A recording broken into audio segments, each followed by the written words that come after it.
আজকের আমাদের ভিডিওটি অম্বুবাচী নিয়ে।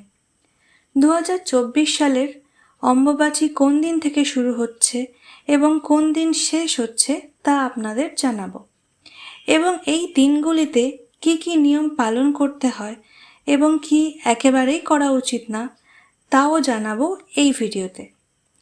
2024 সালের অম্বুবাচী তিথি শুরু হচ্ছে 22শে জুন 2024 বা 7ই আষাঢ় 1431 শনিবার দিন সকাল 8:45 এবং অম্বুবাচী তিথি সমাপ্ত হচ্ছে 25শে জুন 2024 বা 10ই আষাঢ় 1431 মঙ্গলবার দিন রাত 9:08।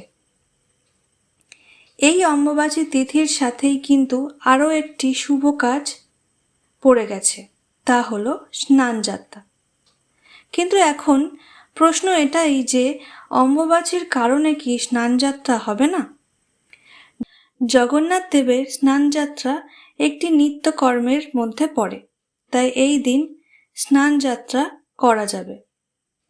অম্বুবাচী চলাকালীন কি কি কাজ করতে পারবেন ও কি কি কাজ করতে পারবেন না তা আপনাদেরকে জানাবো।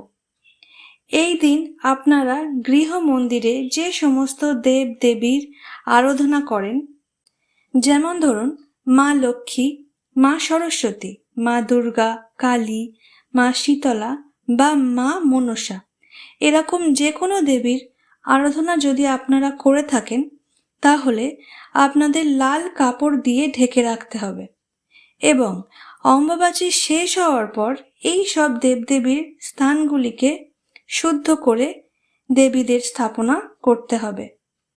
এই দিন কোনো দেবীর মন্ত্রপাঠ করবেন না। আরও জানা যায় যে এই দিনগুলিতে কোনো শুভ কাজ করা উচিত না। তাছাড়া মাটি কাটা ও কোনো রকমের বৃক্ষরোপণ করার এই দিন একেবারেই উচিত না। মনে করা হয় এই 4 দিন মা কামাখ্যা সহ সকল দেবদেবী রজস্বলা হয়, তাই এই নিয়মগুলি মানা অত্যন্ত প্রয়োজনীয়।